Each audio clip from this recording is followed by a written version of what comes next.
বাংলাদেশের সমস্ত বীর মুক্তিযোদ্ধা ও বীর মুক্তিযোদ্ধা পরিবারের সদস্যদের পক্ষ থেকে ঘৃণাভরে তাকে প্রত্যাখ্যান করা হচ্ছে, তাকে তিরস্কার করা হচ্ছে, তাকে মুক্তিযোদ্ধা নামে কলঙ্কিত করা হচ্ছে এবং তিনি আসলে একজন মুক্তিযুদ্ধের শত্রু এবং রাজাকারের দোসর হিসেবে আমরা তাকে সম্বোধন করতেছি।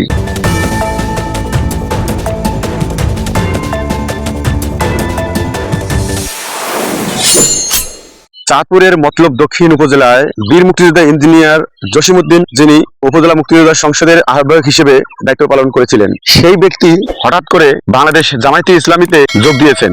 এই বিষয়টিকে কেন্দ্র করে আজকে আমাদের ভিডিওটি। তো ভিডিওটি শুরু থেকে শেষ পর্যন্ত দেখবেন, আর ভিডিওটি ভালো লাগলে লাইক কমেন্ট করবেন, শেয়ার করবেন। তো বন্ধুরা, আসলে আশ্চর্য না হয়ে পারা যায় না। একজন বীর মুক্তিযোদ্ধা হয়ে জামাতি ইসলাম অর্থাৎ রাজাকারের দল, সেই দলে কেউ যদি যোগদান করে তাহলে নিঃসন্দেহে এই মুক্তিযোদ্ধার মধ্যে অবশ্যই কোনো কারচুপি রয়েছে।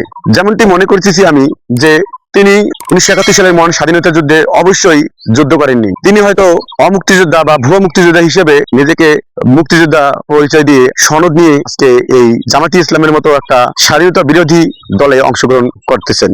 কারণ একজন প্রকৃত বীর মুক্তিযোদ্ধা তিনি জানেন 1971 সালের মহান স্বাধীনতা যুদ্ধের সময় জামাতি ইসলাম, আল বদর, আল শামস, এই সমস্ত যে রাজনৈতিক দলগুলো ছিল, তারা পাকিস্তানি হানাদার বাহিনীর পক্ষে থেকে বাংলাদেশের মা বোনদেরকে কিভাবে নির্যাতন করেছে, কিভাবে ধর্ষণ করেছে, কিভাবে তাদের ধন সম্পদ লুট করেছে, কিভাবে তাদের বাড়িতে অগ্নিসংযোগ দিয়েছে এবং কিভাবে তাদেরকে ভারতে আশ্রয় নিতে বাধ্য করেছিল এবং পরিশেষে লক্ষ লক্ষ মানুষকে হত্যা করতে সাহায্য করেছিল এই জামাতি ইসলাম দলের নেতাকর্মীরা। এবং সেই জামাতি ইসলামীর মতো একটা স্বাধীনতা বিরোধী রাজাকার কুচক্রী দলে যদি একজন জাতির শ্রেষ্ঠ সন্তান অর্থাৎ বীর মুক্তিযোদ্ধা যদি অংশগ্রহণ করে, তাহলে আসলেই জাতির জন্য এটা লজ্জাজনক এবং ওই বীর মুক্তিযোদ্ধার মুক্তিযুদ্ধ নিয়েও অনেক প্রশ্ন তৈরি হয়ে যায়। কারণ যিনি প্রকৃত বীর মুক্তিযোদ্ধা তিনি কখনোই জামাতি ইসলামের মতো রাজাকারের দলে যোগ দিবেন না।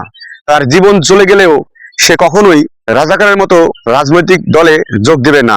আর যদি কেউ মনে করে যে জামাতি ইসলাম ইসলামিক দল, সেখানে যোগ দিয়ে ইসলামের সেবা যত্ন করবে, তাহলে এটা ভুল ধারণা। বন্ধুরা, আসলে ভাবতে খুবই কষ্ট হয় এবং তার সঙ্গে লজ্জা হয় এবং ঘৃণা হয় এই কারণে যে একজন বীর মুক্তিযোদ্ধা যখন একটা রাজনৈতিক দলে যোগ দেয় এবং সেটা স্বাধীনতা বিরোধী রাজাকারের দল, সে কথা ভাবতেই অত্যন্ত দুঃখ হয়, কষ্ট হয় এবং ঘৃণা হয় ওই বীর মুক্তিযোদ্ধার প্রতি। কারণ সে বীর মুক্তিযোদ্ধা নামে কলঙ্ক, সে বীর মুক্তিযোদ্ধা কখনোই হতে পারে না। সে অবশ্যই রাজাকার বা আল বদর, আল শামসের কোনো লোক ছিল। তো বন্ধুরা, চাঁদপুরের মতলব দক্ষিণ উপজেলার মুক্তিযোদ্ধা উপজেলার কমান্ডার তিনি বিষয়টি জানার পর মিটিং করে এবং মিটিং করার পরবর্তীতে ওই মুক্তিযোদ্ধা ইঞ্জিনিয়ার জসিমউদ্দিনকে সঙ্গে সঙ্গে উপজেলা মুক্তিযোদ্ধা কমান্ডের যে আহ্বায়ক পদ ছিল, সেই আহ্বায়ক পদ থেকে তাকে বরখাস্ত করে দেয়, তাকে বহিষ্কার করে দেয়।